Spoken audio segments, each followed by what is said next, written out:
कि मनुष्य के किन अच्छे बुरे कर्मों से उसका अगला जन्म निर्धारित होता है। इस जन्म में मनुष्य योनि मिलने का अर्थ यह नहीं कि अगला जन्म भी मनुष्य योनि में मिलेगा, क्योंकि जीवन, मरण और अगला जन्म सब कुछ कर्मों के आधार पर ही तय होता है। परंतु कई बार बुरे कार्य करने वाले व्यक्ति यह सोचते हैं कि कोई उन्हें देख नहीं रहा है। इसी आधार पर कई बार लोग दूसरों को हानि पहुंचाते हैं। इनके परिणाम जाने बिना ही वह प्राणी अपराध पर अपराध करता रहता है। यह अपराध कौन से हैं और इनके क्या क्या परिणाम हो सकते हैं, यह सब आप इस वीडियो में जानेंगे। कृपया वीडियो को शेयर करें और चैनल को सब्सक्राइब करें। अधिक समय न लेते हुए आरंभ करते हैं।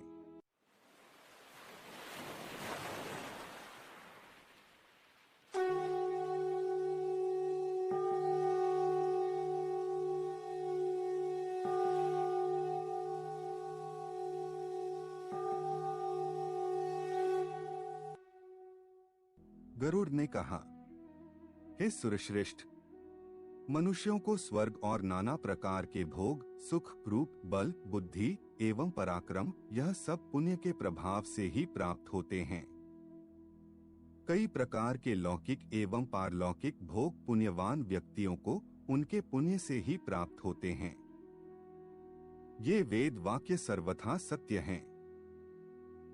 जिस प्रकार धर्म की ही विजय होती है, अधर्म की नहीं, सत्य की ही विजय होती है, असत्य की नहीं, क्षमा की ही विजय होती है, क्रोध की नहीं, उसी प्रकार विष्णु ही विजय प्राप्त करते हैं, असुर नहीं।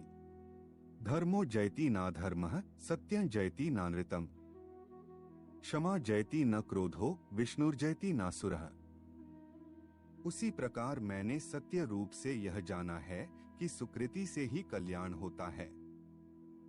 जिसका पुण्य जितना उत्कृष्ट है वह मनुष्य उतना ही श्रेष्ठ है। जिस प्रकार पापी जन्म लेते हैं, जिस कर्मफल के अनुसार जीव जिस भोग का भागी होता है, वह जिन जिन योनियों को जिस रूप में प्राप्त करता है, जैसा उसका रूप होता है, वह सब मैं सुनना चाहता हूँ। हे देव, संक्षेप में आप मेरी इस इच्छित बात को बताने की कृपा करें।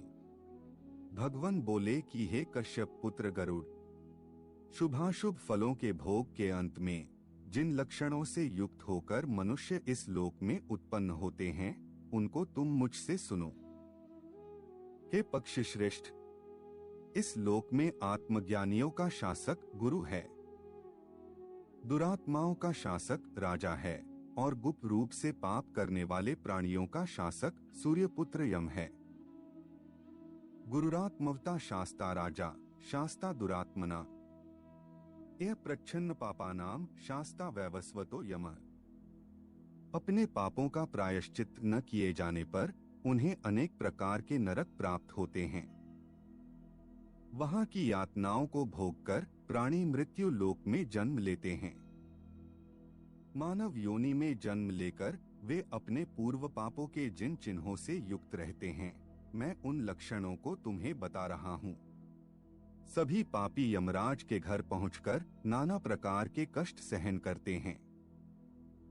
जब उन यातनाओं से उन्हें मुक्ति प्राप्त होती है तो उनके पापों का उस प्राणी के शरीर पर चिन्हांकन होता है।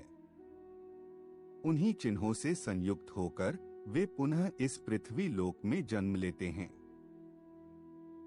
जो झूठा व्यक्ति होता है वह हकलाकर बोलने वाला, गाय के विषय में झूठ बोलने वाला गूंगा, स्वर्णचोर, नीच एवं बड़े बड़े नाखूनों वाला और गुरु पत्नी गामी चर्मरोगी होता है, तथा पापियों से संबंध रखने वाला निम्नयोनि में जन्म लेता है, और दान न देने वाला दरिद्र और अमंत्रक भोजन करने वाला कौआ होता है। बिना परीक्षण किए हुए भोजन को ग्रहण करने वाले निर्जन वन में व्याघ्र बनते हैं। अन्य प्राणियों को बहुत क्रोध से बोलने वाले पापी बिलार की योनि में जन्म लेते हैं। कक्ष को जलाने वाले जुगुनु बनते हैं। पात्र को विद्या न देने वाला बैल की योनि में जाता है। इसके अतिरिक्त ब्राह्मण को बासी अन्न देने वाला कुत्ते की योनि में जाता है। दूसरे से ईर्ष्या और पुस्तक की चोरी करने वाला जन्म से अंधा होता है। फलों की चोरी करने से मनुष्य की संतान की मृत्यु हो जाती है। इसके अतिरिक्त वह मरने के बाद बंदर की योनि में जाता है। तदंतर उसी के समान मुख प्राप्त कर पुनः मानव योनि में उत्पन्न होता है और गले के रोग से ग्रस्त रहता है। वस्त्रों की चोरी करने वाला गोह की योनि में जाता है। विष देने वाला वायुभक्षी सर्प बनता है। गुरुपत्नीगामी निश्चित ही गिरगिट की योनि में जाता है। जो व्यक्ति कुआं, बावली, तालाब व अन्य जल युक्त स्थानों को तोड़कर नष्ट करता है, उसका अगला जन्म मत्स्य के रूप में होता है। कोई व्यक्ति प्रतिज्ञा करके ब्राह्मणों को धन या दक्षिणा नहीं देता, वह सियार की योनि में जाता है। चोरी करने वाला सूअर बनता है। जो पुरुष पैरों से अग्नि का स्पर्श करता है, उसे बिलौटे की योनि मिलती है। दूसरे प्राणियों का मांस भक्षण करने वाला किसी न किसी गंभीर रोग से ग्रस्त हो जाता है। पराई स्त्री से गमन करने वाला नपुंसक बनता है। सुगंधित वस्तुओं की चोरी करने वाला दुर्गंधदायक प्राणी की योनि में जाता है। दूसरे का थोड़ा या बहुत जिस किसी भी प्रकार से जो कुछ भी मनुष्य अपहरण करता है, वह उस पाप से निश्चित ही तरह तरह की भोग योनियों में जाता है। हे खगेंद्र, इनके अतिरिक्त भी अन्य बहुत से चिन्ह हैं, जो अपने अपने कर्मानुसार प्राणियों के शरीर में व्याप्त रहते हैं। ऐसा पापी क्रमशः नाना प्रकार के नरकों का भोग करके किए गए कर्म फल के अनुसार इन योनियों में जन्म लेता है। उसके बाद मृत्यु होने पर जब तक शुभ और अशुभ कर्म समाप्त नहीं हो जाते, तब तक वह सभी योनियों में सैकड़ों बार उसका जन्म होता है। इसमें कोई संदेह नहीं है। हे गरुड़, देव और मानव योनि में जो दान तथा भोगादि की क्रियाएं दिखाई देती हैं, वे सब कर्मों के अनुसार मिलने वाला फल हैं। घोर अकर्म से और काम क्रोध के द्वारा अर्जित जो अशुभ पाप हैं, उनसे नरक प्राप्त होता है तथा वहां से जीव का उद्धार